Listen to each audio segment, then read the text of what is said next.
क्या आप जानते हैं कि दुनिया का सबसे अमीर इंसान भी बीमार और दुखी क्यों रहता है? आज मैं आपको एक ऐसी कहानी सुनाने वाला हूँ जिसमें छुपा है स्वस्थ और सुखी जीवन का वो गुप्त राज जिसे आज के दौर में हम सब भूल चुके हैं। अगर आप भी थकान, बीमारी और तनाव से परेशान हैं, तो अगले 5 मिनट इस कहानी को बहुत ध्यान से सुनिएगा। शीर्षक: सुखी जीवन के 3 गुप्त नियम। एक समय की बात है, एक बहुत अमीर व्यापारी था। उसके पास धन, दौलत और शोहरत की कोई कमी नहीं थी। लेकिन एक चीज जो उसके पास नहीं थी, वो था स्वास्थ्य।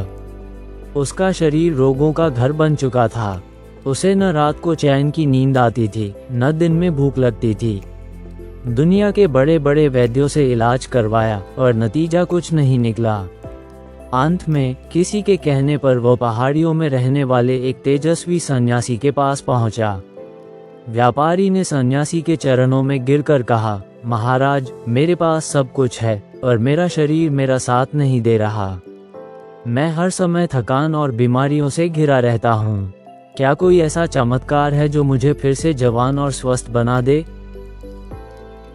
सन्यासी मुस्कुराए और बोले, पुत्र, चमत्कार बाहर नहीं, तुम्हारे भीतर है। पहला नियम याद रखो, जैसा अन्न वैसा मन और वैसा ही तन। सन्यासी ने समझाया कि आज के युग में हम स्वाद के पीछे भागते हैं और शरीर को कचरा पेटी बना देते हैं। उन्होंने कहा, हमेशा अपनी भूख से थोड़ा कम खाओ।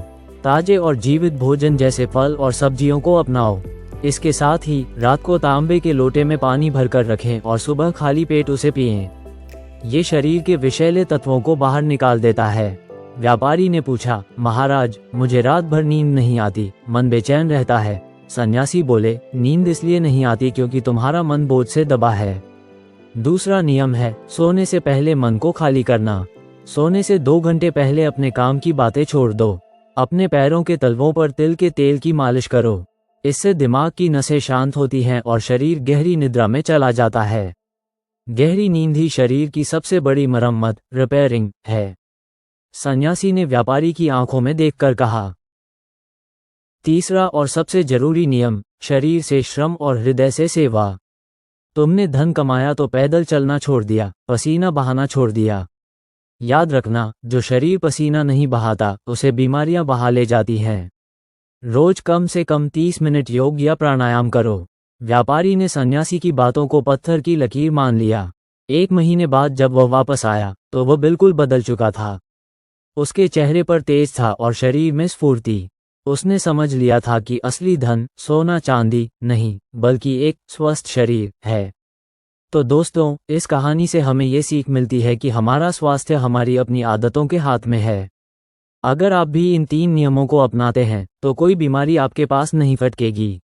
वीडियो अच्छी लगी हो तो कमेंट में अपनी राय जरूर दें और चैनल को सब्सक्राइब करें।